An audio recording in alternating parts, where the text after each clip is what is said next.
You are grieving somebody who is going to send you a message on Thursday. That is the part of it with no name attached. There has been no death, no falling out, no last conversation anyone could point to. And the person you are mourning will be at the same table at the end of the year, asking how work has been. It happened again on Thursday.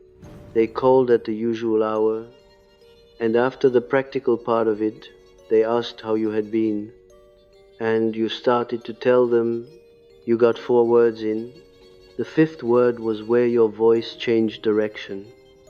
And what came out instead was that things had been busy. Your hand had already found something on the counter to hold on to. 4 words. You had never once thought to count them before. That is the whole event. And it is why nobody can see the loss. There was no argument in it. They were warm. They will call at the same hour next week and be warm again. And you will be glad they called. The grief does not require them to be gone. It only requires the 5th word to stay unavailable. Week after week. In a relationship everybody around you would describe as close. People will tell you that what you need is closure. The word is the wrong shape for this. Closure assumes there was an ending somewhere that failed to close properly. Nothing here has ended. The relationship is in good working order and may well continue for another 30 years. And that is precisely the condition producing the grief. You cannot close what has not yet stopped happening to you. This is how you know the mourning is real. Contact does not end it. Contact often reveals it. Their presence reminds you that the person you keep reaching for is no longer available in the way your heart remembers, or perhaps never was. What hurts is not their disappearance. It is the distance that remains when they are right there. You may still laugh together. You may exchange news, sit across the same table, remember the same stories. Yet, the moment you speak from the part of yourself that is no longer useful, agreeable, or easy to reassure, something changes, their attention thins, your voice becomes careful, the old closeness returns only after you make yourself familiar again. Nothing is being withheld from you. Something is simply being routed around. So you leave the conversation carrying a loss that no one else can see. There has been no funeral, no final goodbye, no event that gives your sorrow a recognized shape. The relationship continues, which means everyone assumes the bond is intact. You may assume it too. Then you notice that every meeting requires you to avoid the very truth that would make the meeting emotionally real. This mourning is not measured by how often you speak. It is measured by what speaking cannot hold. A difficult feeling is offered, and the subject changes. A need is named, and warmth becomes distance. You stop performing steadiness for a moment, and the connection loses its balance. The sequence matters more than any single imperfect response. One disappointment proves very little. People become tired, distracted, frightened, or clumsy with feelings. But when closeness repeatedly returns only after you resume understanding, forgiving, organizing, or softening, the grief acquires evidence. You are not merely hurt by what happened. You are discovering the conditions under which the relationship knows how to continue. That discovery creates a peculiar conflict. You want to honor what was real without pretending it was sufficient. You want to remember their tenderness without using it to erase their absence. You do not want to accuse them unfairly, but you can no longer make a home inside isolated moments of care, while the larger pattern keeps leaving you alone. You are not asking whether they love you, you are asking what love here is allowed to include. The empath often mourns in this suspended place, the sensitivity that helps you recognize another person's fear. History and limitation also gives you endless material with which to postpone your own conclusion. You can explain why they withdraw, you can imagine what they meant, you can translate silence into struggle and inconsistency into hidden love. Understanding keeps the bond from becoming simple. It can also keep the loss from becoming speakable. At your mother's table in the spring, they tell a story about you that once felt affectionate. Everyone smiles at the version of you who always coped, always helped, never made much trouble. You smile too, and your hand goes to the napkin folded into quarters beside your plate and presses the fold flat. They are remembering someone you had to become, and calling that memory intimacy. The pain is not that every memory is false. The pain is that a true piece of you became the whole person in their mind. They loved your reliability, your patience, your ability to recover quickly. They may have loved you sincerely.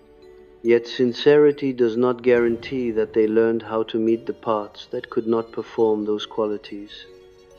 This is why the grief can deepen after a pleasant visit. Nothing openly cruel occurred. No argument gave you permission to feel wounded. You drove home with kind words still in your ears, while a heaviness settled behind your chest.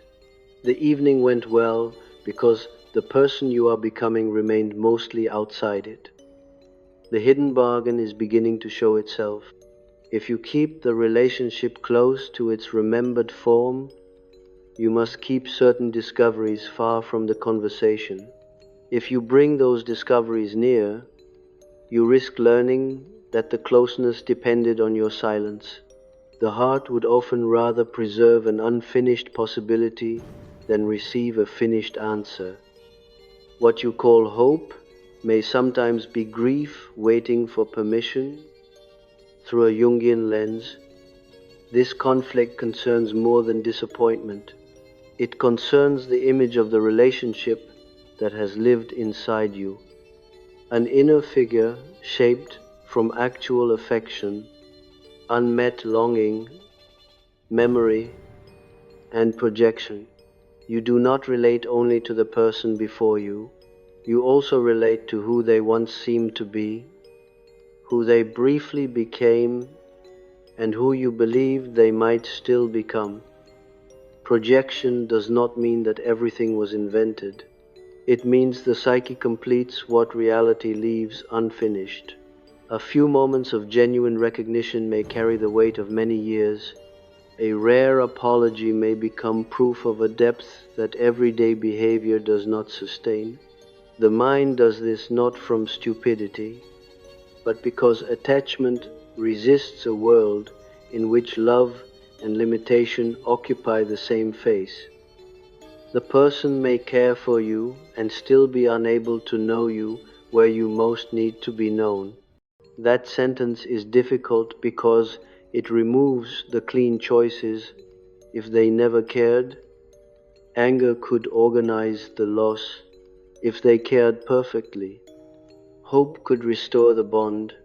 But partial love creates a more complicated mourning. It asks you to grieve what was present and what was missing without allowing either truth to cancel the other. Notice when the ache becomes strongest. Is it when they are absent or when they are present, but the familiar limit appears again?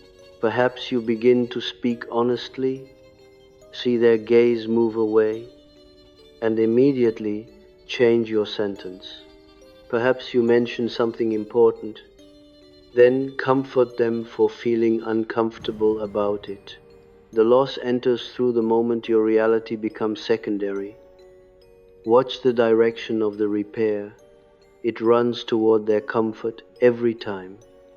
And it runs there before you have decided anything. The interrupted sentence becomes its own measure, and it can be counted. 4 words, most times, before the direction changes.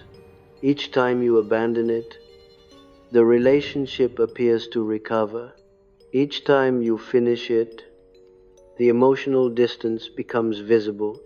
This does not prove malice. It shows what the bond has learned to accommodate and what it still cannot hold. For a person who has built identity around emotional understanding, finishing that sentence can feel more disloyal than remaining unseen. You know the other person's wounds. You know why directness frightens them. You can sense the shame underneath their defensiveness. Your gift for perceiving complexity becomes the very reason you keep overriding the simpler evidence of consequence. You explain their interior while living with their exterior. Jungian psychology would recognize here the tension between the outer relationship and the inner image carrying its unrealized potential. The inner image may remain generous long after repeated experience has become narrow. It keeps presenting the person as almost ready, almost able, almost returned. The word almost can preserve attachment for an astonishing length of time. This is where mourning begins before separation. Some part of you has already accepted what another part continues to negotiate. You still send the careful message, you still choose the softer wording, you still listen for a change in tone that might signal a different future, yet the energy behind these gestures has altered. They no longer feel like trust. They feel like maintenance. The relationship may remain active while its imagined future quietly loses authority.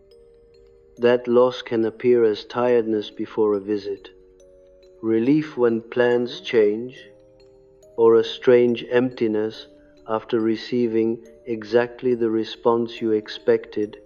You are no longer shocked. The absence of surprise is important. It suggests that the conscious story is catching up with knowledge already formed through repetition. Still, you may accuse yourself of becoming cold. You may wonder whether compassion should make you more patient. You may fear that seeing their limitation means reducing them to it. But honest recognition does not require denying their humanity. It requires refusing to use their humanity as an argument against your own experience. Compassion can explain a limit without converting the limit into nourishment. This is the distinction the sensitive adult often struggles to hold. You can understand why someone cannot meet you and still feel the cost of not being met. You can recognize their fear without making your life responsible for managing it. You can remember what was beautiful without forcing beauty to testify that the whole relationship was enough. The mourning remains invisible because the person is still reachable. You could call them tonight. You could receive a reply. You could return to the familiar exchange and feel the temporary comfort of recognition. But the deeper question is no longer whether access exists. It is whether you can enter that access without leaving the most truthful parts of yourself outside. This is why your grief may seem excessive to anyone watching from outside. They see a person who is alive, a number you still possess, a chair still occupied at gatherings. They do not see the repeated internal departure. They do not hear how often your honest sentence is shortened so the relationship can remain recognizable. What nobody can see is the sentence that gets shortened at the same point every time. There is also grief for the witness you kept hoping they would become.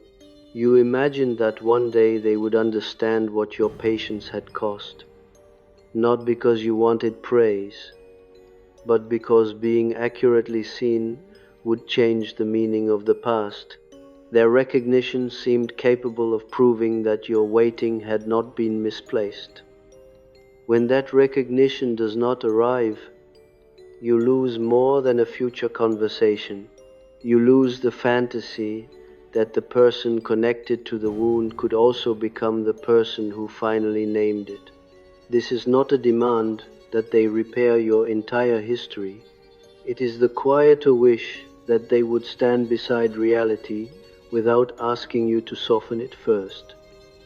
You tested it once, in March, without meaning to. You were tired, and you said the true version of a small thing. 4 words, and then 5, and then a whole sentence.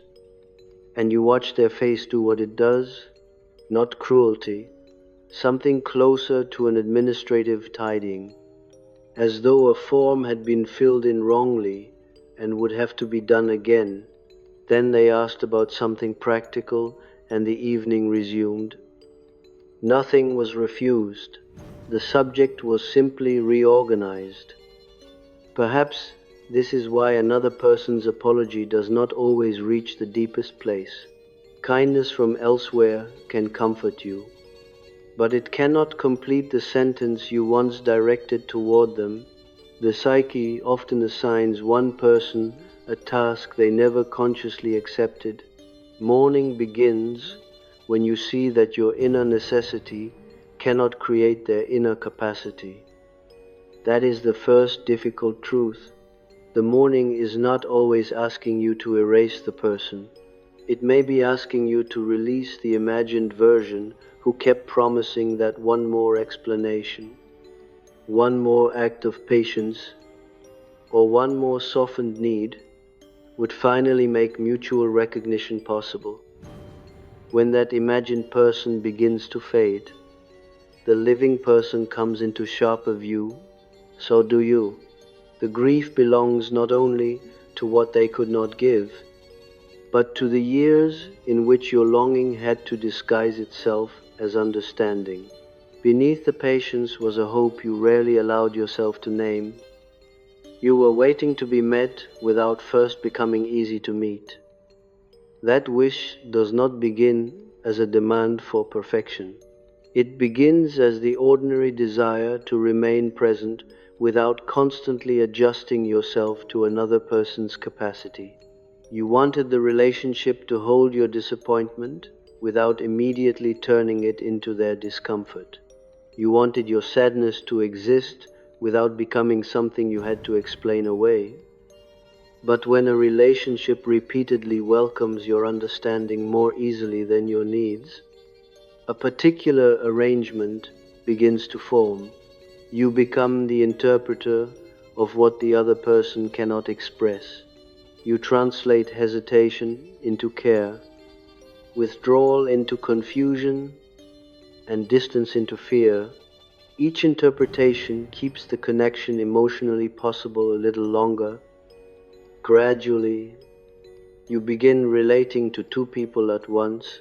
There is the person who answers, avoids, returns, forgets, or changes the subject, and there is the inwardly imagined person who understands what all of this means, regrets the distance, and will eventually find the courage to meet you more fully. Only one of them can actually answer when you speak. Through a Jungian lens, this inward figure is not simply a mistake. It gathers memory, longing, possibility, and projection into a form the conscious mind can continue loving. The imagined person may contain genuine qualities glimpsed in the other, yet those qualities are given a continuity that lived experience has not always confirmed. A kind conversation becomes more than a kind conversation. It becomes proof that the deeper connection remains available. A moment of vulnerability becomes evidence that emotional reciprocity is nearly within reach. You do not merely enjoy these moments. You ask them to settle a question that the larger pattern continues leaving unresolved. Consider the relative who remembers your birthday, chooses a thoughtful gift, and speaks warmly while everyone is present. Later, when you mention something painful between you, their expression closes. They insist you misunderstood. Suddenly you find yourself reassuring them that the conversation does not matter as much as it clearly does. Neither moment cancels the other. The thoughtful gift is real. The withdrawal is also real. The question is not which version proves their true character. The question is whether the relationship can remain connected when your experience becomes inconvenient, or whether closeness returns only after you make their discomfort the center again. That distinction reveals the architecture of the mourning.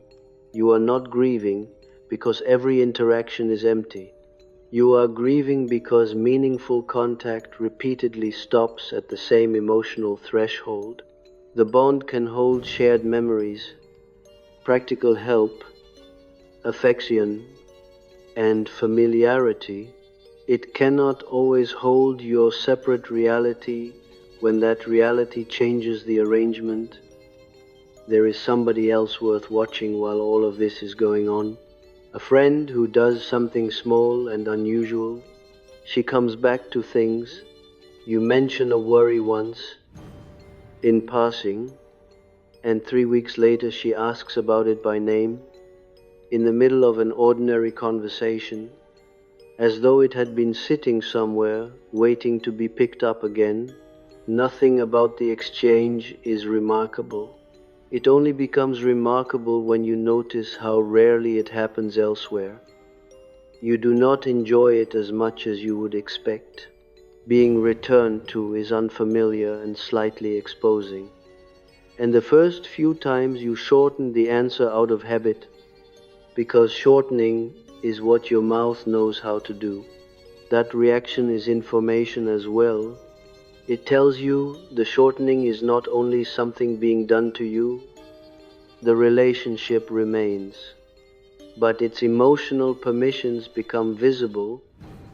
Once those permissions are established, you begin anticipating them before anyone says a word. You know which subjects will make the atmosphere heavy. You know which disappointments must be translated into gentler language. You know how quickly the conversation will recover if you become reassuring, reasonable, and available again. Such knowledge can look like maturity from the outside. You appear patient. You avoid unnecessary conflict. You understand that other people have limitations. Yet there is a difference between respecting someone's limits and organizing your entire emotional presence around never reaching them. The first preserves perspective. The second can quietly remove you from the relationship. Sometimes this arrangement formed gradually through adult experience rather than one dramatic beginning. A partner responded warmly when you were composed, but became distant when you needed reassurance. A friendship deepened around your ability to listen, but faltered whenever you required the same attention. Repetition taught you where connection was easiest to maintain. In Jungian terms, a complex can develop around such repeated emotional conditions. It is not a diagnosis or a fixed identity. It is an organized expectation that begins influencing perception before conscious thought catches up. When tenderness and disappointment repeatedly appear together, the mind learns to prepare for both at once. You may notice this preparation in the smallest movements. Before visiting, you rehearse the version of your feelings least likely to create tension. While speaking, you monitor the other person's expression more closely than your own words. On the way home, your shoulders lower only after you realize no further adjustment will be required. What makes this painful is that the preparation often works, the visit remains pleasant, the conversation stays manageable. Everyone leaves with the impression that the relationship is stable, but the stability depends partly on your willingness to keep translating what you need into something easier for the other person to receive. The arrangement did not continue because it failed every time. It continued because it produced enough closeness to make the cost difficult to name. You were not foolish for valuing that closeness. Human beings rarely surrender meaningful attachment simply because it arrives in incomplete form.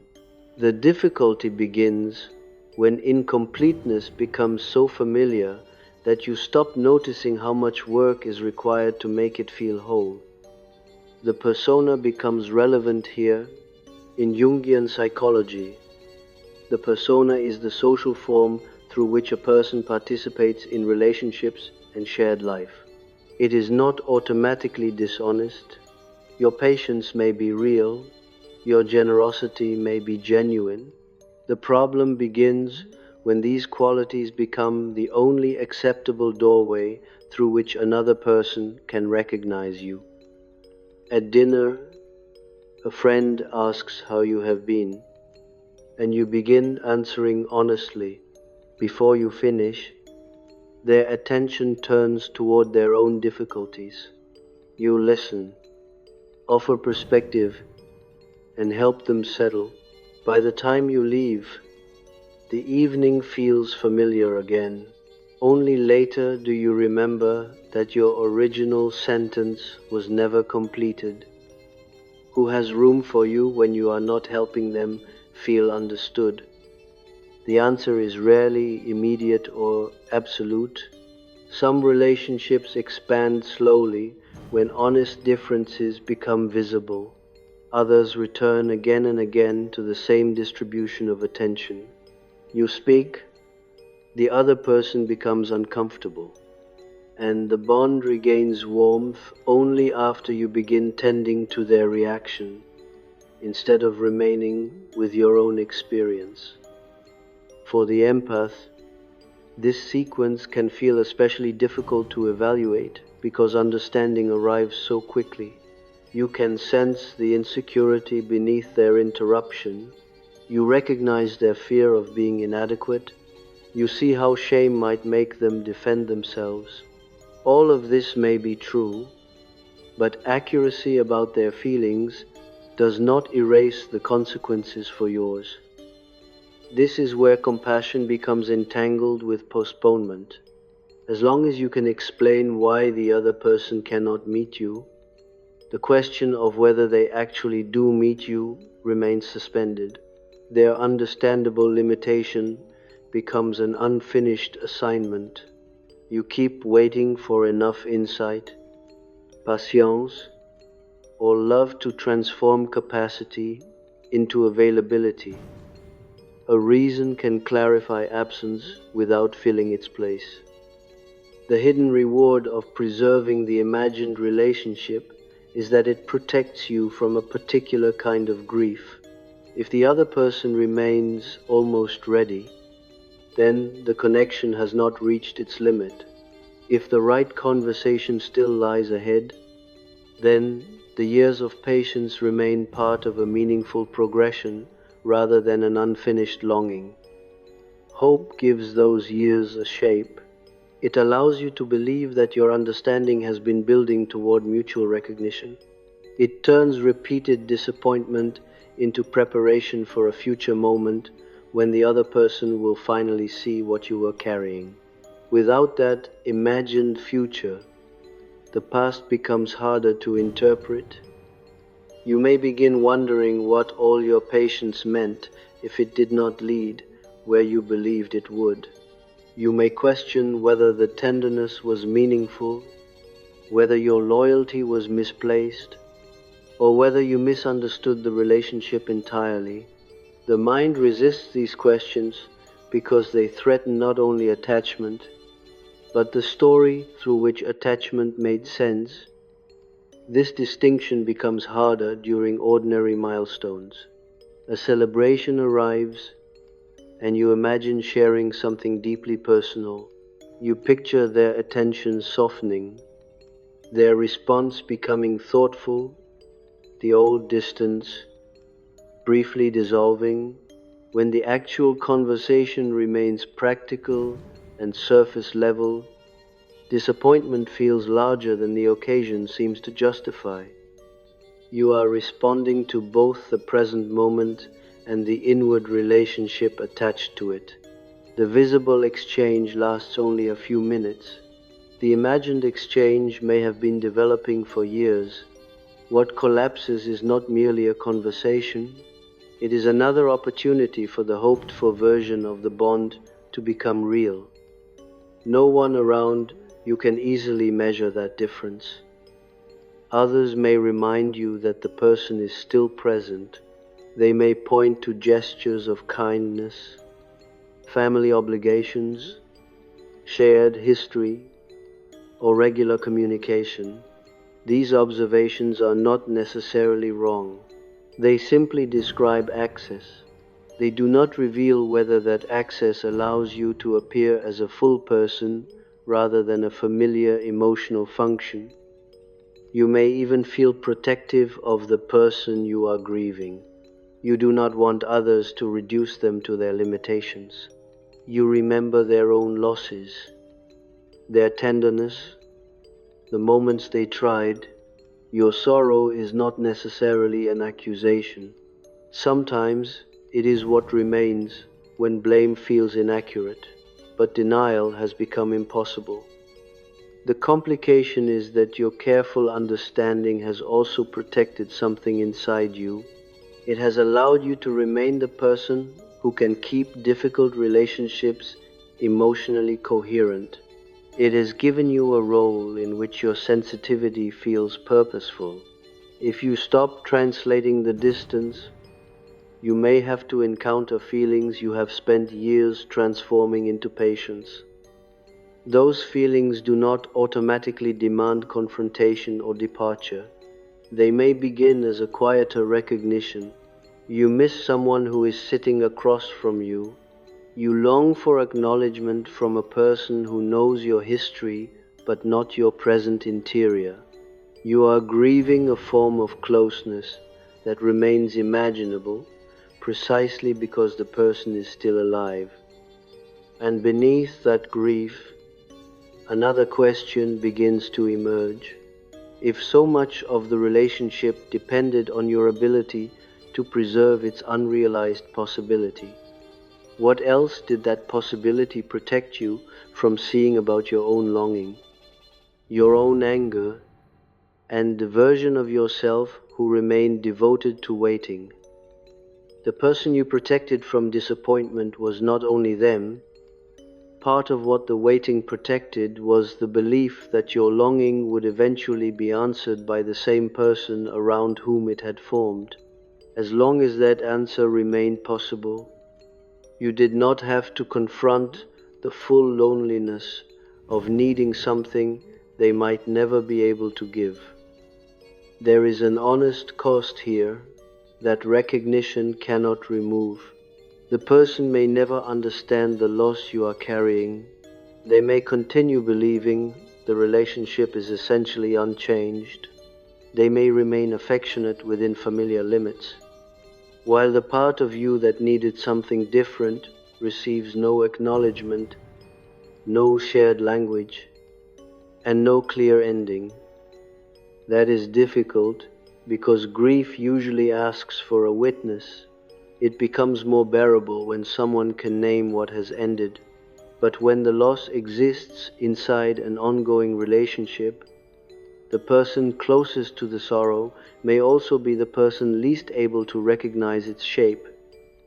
At your mother's table in the summer, the napkin folded into quarters beside your plate, your hand stayed where it was.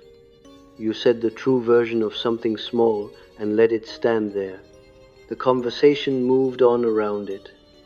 Politely, the way water moves around a stone. Nobody remarked on it.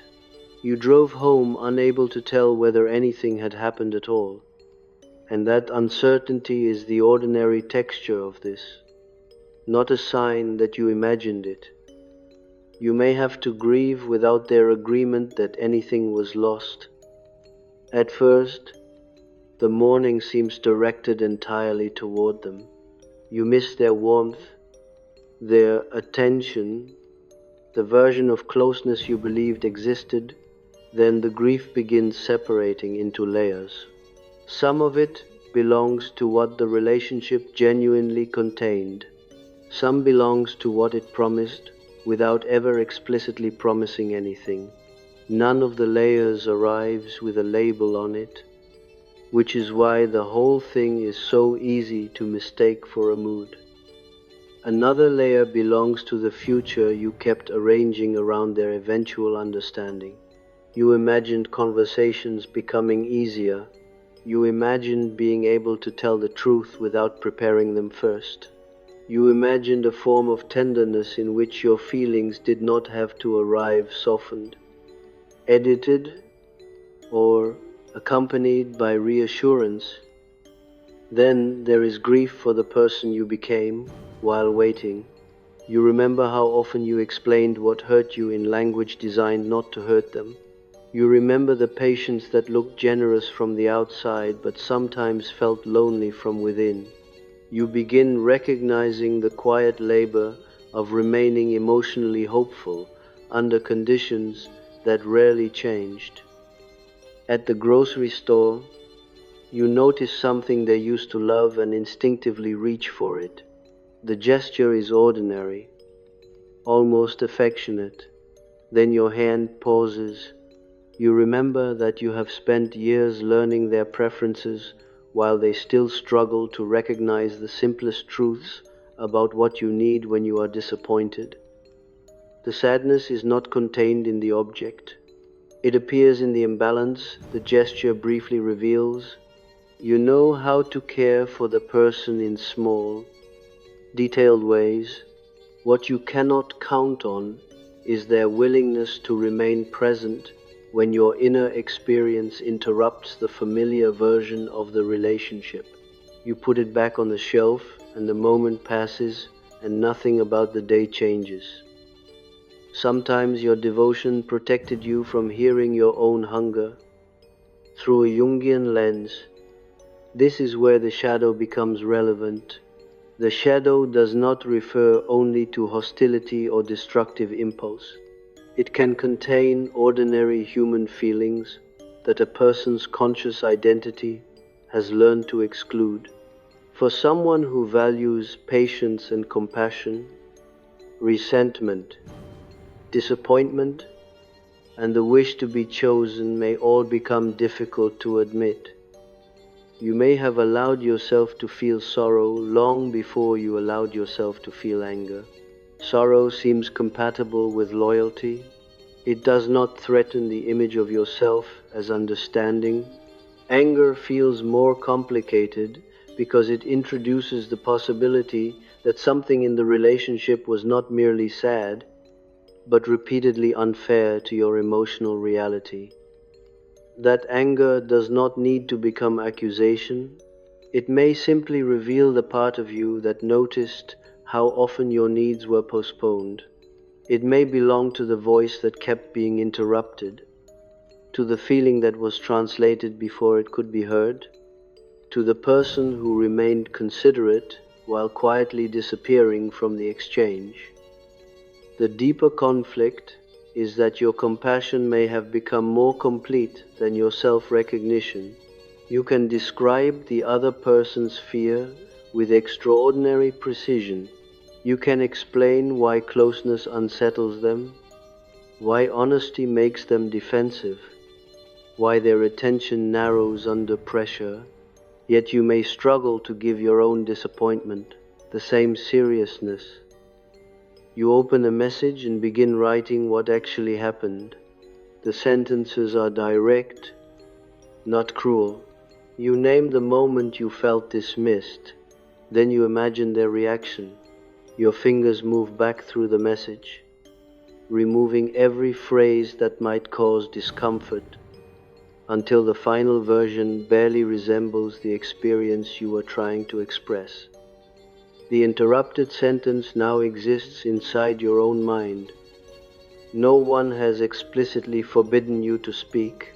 The old arrangement has simply become so familiar that you begin enforcing its limits before the other person has a chance to respond. Their imagined discomfort enters the conversation early. Your actual disappointment is asked to wait until the atmosphere feels safe enough, and that moment rarely arrives. This is where your participation must be understood carefully. You did not create the other person's limitations. You did not invent the consequences of their repeated behavior, but you may have helped preserve the relationship's emotional structure by making it easier for both of you to avoid the full meaning of those limitations. There was a reward in that avoidance. If the relationship remained unfinished, your hope could remain active. If the other person was almost ready, then disappointment had not yet become final. You could continue believing that the right explanation might eventually produce recognition, and that recognition would justify the years you spent waiting. Hope also offered a form of control. It suggested that enough patience, enough understanding, or enough carefully chosen language might influence the outcome. Admitting the limits of that influence can feel frightening because it reveals how little another person's emotional availability can be created through your effort alone. Control of that kind is quiet and does not feel like control. It feels like being the only person still trying. That exposure may feel less comfortable than longing. Longing allows you to love from within a structure you already understand. Mutuality asks you to reveal yourself without first earning your place through insight. Patience, or emotional usefulness. It removes the protective certainty of being needed and introduces the uncertainty of being known. Someone else may offer to listen without asking you to manage their feelings. You begin describing what has been difficult, then instinctively turn the conversation back toward them. Their attention feels almost too steady. You search for something helpful to contribute, even though no one has asked you to make the exchange easier. Being met can feel unfamiliar when waiting has become your identity. This does not mean you secretly wanted disappointment. It means the old arrangement gave your sensitivity a recognizable purpose. You knew how to remain loyal to possibility. You knew how to carry emotional meaning for both people. What you may not have learned is how to remain present when care does not require interpretation. The empath's grief becomes more complicated here. You are not only mourning the person who could not meet you, you may also be mourning the version of yourself whose devotion depended on believing that enough understanding would eventually make closeness mutual. That identity had dignity, tenderness, and genuine love. It also carried a cost. Relinquishing that role can feel like abandoning something morally valuable. You worry that without your patience, the relationship will become colder. You wonder whether your honesty will hurt someone who is already struggling. You fear that refusing to translate every disappointment means becoming less compassionate than the person you believed yourself to be. Yet, there is a difference between compassion and emotional substitution. Compassion recognizes another person's limitations. Substitution occurs when you begin supplying the awareness, accountability, or tenderness that the other person is not bringing into the relationship. Then experience the result as though it came from both of you. This distinction can be painful because it changes the meaning of familiar memories. You begin noticing how often reconciliation depended on your interpretation rather than a shared understanding. You remember conversations that ended peacefully because you surrendered the original subject. What seemed like repair may sometimes have been the restoration of emotional comfort. What happened to your feelings after the conversation became comfortable again? If they disappeared whenever warmth returned, the grief has a clearer shape. You were not simply longing for more affection. You were longing for a relationship capable of carrying your experience without requiring its removal. This is a specific loss, even when the person remains loving in other ways. The sorrow may intensify precisely because the bond has not ended. A kind message arrives, and hope briefly rises again. An affectionate visit creates the feeling that everything might still change. Then the familiar limit appears, and you experience the same internal departure with a little less ability to explain it away. There may be days when you want the relationship reduced to a clear answer. You want to know whether the love was real, whether the waiting was worthwhile, whether the other person ever understood you. But living relationships rarely offer such clean conclusions. They contain affection and limitation, memory and disappointment, intention and consequence. The shadow asks you to include your own complexity in that picture. You were not only generous, you were also longing. You were not only patient, you were also angry. You were not only protecting the other person from discomfort, you were protecting yourself from the possibility that their love might never take the form you needed. Admitting this does not diminish your tenderness. It gives your tenderness a witness from within.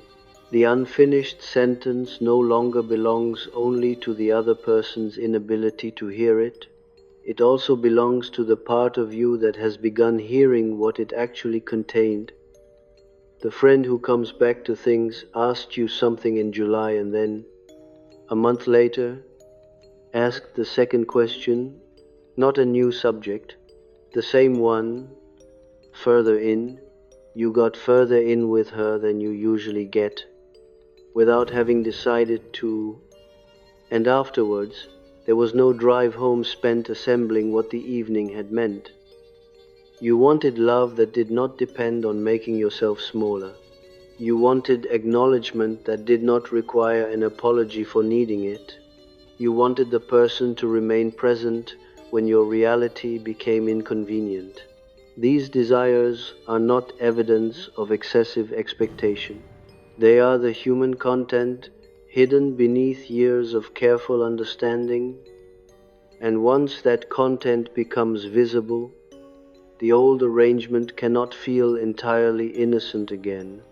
You may still care, you may still remain connected, you may still hope for moments of greater honesty, but the grief now carries another truth, one that makes returning to the familiar pattern more difficult than before. The unfinished sentence was never only about them. It was also about the life you kept arranging around the possibility that they would eventually hear you. Once that becomes clear, the change does not necessarily begin with a dramatic conversation. It may begin with a quieter difference. You no longer feel quite as willing to abandon your own meaning simply because someone else becomes uncomfortable. The next interaction might look familiar from the outside. Their name appears. They ask how you are. You answer with something more honest than usual, and the atmosphere shifts. You notice the old impulse to soften your words, reassure them, or explain that your disappointment is not really important. but this time you also notice what the impulse would cost. That distance is where the mourning begins changing its shape. Before, grief appeared only after the conversation, when you were alone and the familiar heaviness returned. Now it becomes recognizable inside the exchange itself. You can see the small departure as it happens, the moment your experience is quietly offered in exchange for closeness. Sometimes you still make the exchange. Familiar patterns do not disappear simply because they have been understood. You may continue comforting the other person, changing the subject, or deciding that the present moment is not right. But the difference is that the arrangement no longer passes entirely unnoticed. The social consequences can appear before you have explained anything. A relative may sense that your responses have changed. A friend may notice that you are less eager to resolve every uncomfortable silence. Someone who relied on your interpretations may find the conversation unexpectedly difficult when you stop providing them automatically. They may tell you that you seem distant. They may say they miss how easily you used to understand them. Their observation is not necessarily manipulative or untrue. Something has changed. The version of closeness they remember depended partly on your willingness to absorb what the relationship could not openly contain. They may be grieving an arrangement without understanding its cost. The friend who comes back to things has accumulated a record by now, and it is small and undramatic, and it settles something. Over a year, she has returned to 4 separate things you mentioned once. The person you are mourning has returned to none of them. Neither fact is a verdict on anybody's character. It is a description of where a sentence is permitted to finish. One friend is not a replacement and was never meant to be one. She is a measuring instrument you did not know you had. At your mother's table in December, the napkin is folded into quarters beside your plate, and your hand stays where it is. They tell the same story about you, the affectionate one, and everyone smiles. You do not correct it, and you do not join it. You eat, and the meal goes on, and nothing in the evening announces that anything is different. This matters because your mourning does not grant you exclusive ownership of the sadness. Another person can genuinely miss the familiar bond even when that bond asks too much of you. Their confusion may be sincere, their disappointment may be real. Neither feeling automatically means you must restore the conditions that made the relationship easier for them. At a family dinner, someone returns to a familiar story about how patient you have always been. The room responds warmly. For a moment, you recognize the invitation to become that earlier version of yourself. Your hand settles around the glass, and you notice that your face no longer assembles the expected reassurance quite so quickly. You do not need to correct the story or reject the affection behind it. You may simply become aware that patience was never the whole truth. There were feelings beneath it. There were questions left unasked. There were moments when the person everyone admired for being understanding was quietly hoping to be understood. That awareness changes the meaning of belonging. You begin noticing the difference between being welcomed as a familiar role and being received as a changing person. The two can overlap. A relationship may contain genuine affection and still struggle when the person inside it becomes less predictable, less convenient, or more emotionally visible. From a Jungian perspective, this is not the destruction of the persona. Social roles remain necessary. You can still be thoughtful, too dependable, and kind. What changes is the assumption that these qualities must represent your entire identity or determine which parts of you are allowed to participate in the relationship. Grief becomes more honest when it no longer needs an enemy. What becomes less possible is using tenderness as evidence against your own sorrow. A thoughtful message does not automatically cancel years of avoidance. An affectionate visit does not settle every unanswered question. A person's good intentions cannot always provide the mutual recognition their behavior has not yet learned to sustain. The more useful distinction remains the sequence you can actually observe. When you express something difficult, does the relationship eventually return to your experience with curiosity and care? Or does warmth return only after your feelings have been set aside and your familiar emotional work has resumed? One moment cannot decide the answer. People become defensive, distracted, embarrassed, or uncertain. Relationships change unevenly. What matters is the pattern across time, and whether there is room for repair that includes your reality rather than merely restoring the previous level of comfort. This distinction does not tell you whom to leave or how much distance to create. It does not offer a perfect measurement of love. It allows you to recognize what is happening without relying entirely on promises, isolated tenderness, or your own ability to imagine what another person might eventually become. The imagined version of them may remain emotionally powerful.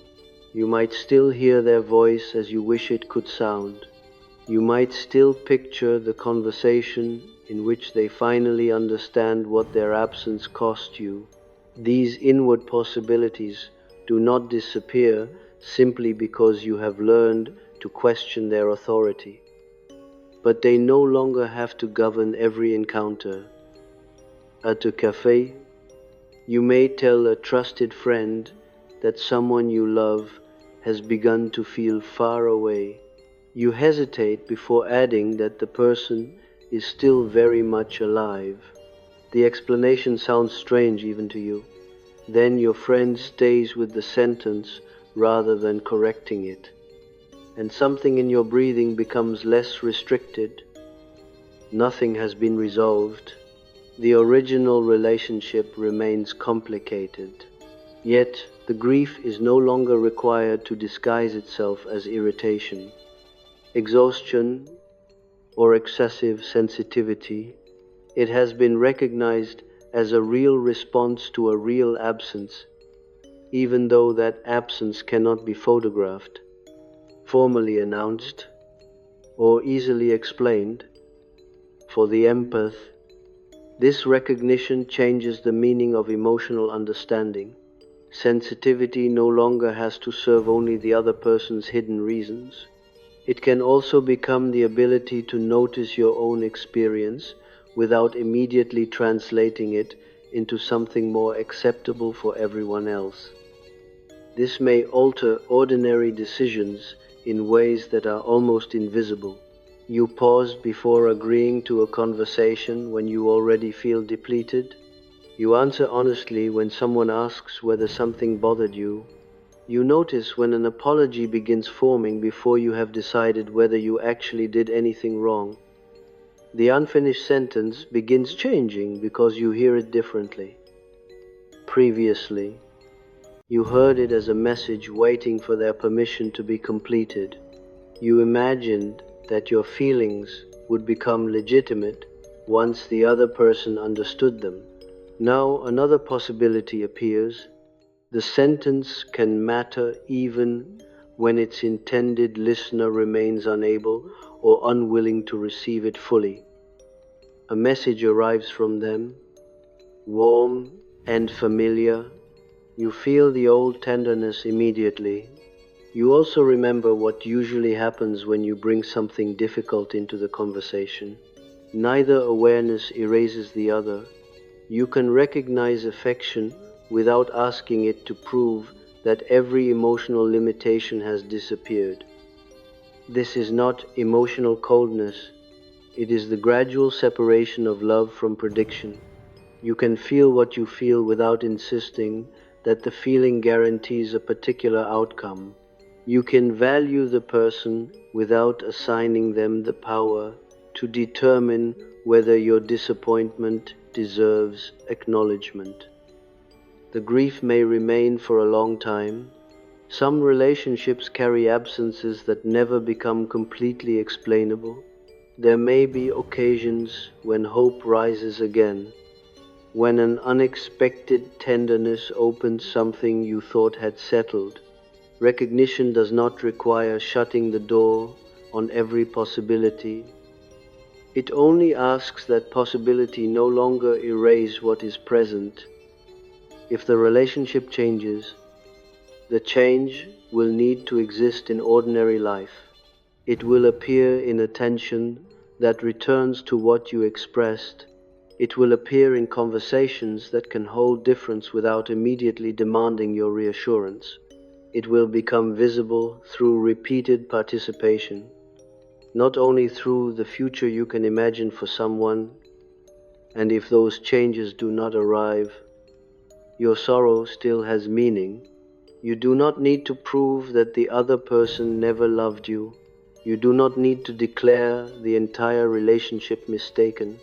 You may simply recognize that love and emotional availability are not always identical, and that confusing them kept your longing suspended. You can mourn the hoped-for version of the relationship while allowing the living person to remain human. You can acknowledge what they gave without pretending it included everything you needed. You can feel tenderness without returning to the belief that your own disappearance is the price of keeping love alive. And perhaps the deepest recognition is that your sorrow was never evidence of loving incorrectly. It was the part of you that understood the difference between someone being present and someone being able to meet you. It was your longing refusing, quietly and persistently, to be mistaken for too much. It was your longing refusing, quietly and persistently, to stop at 4 words. They are still alive. You are getting past 4 words now.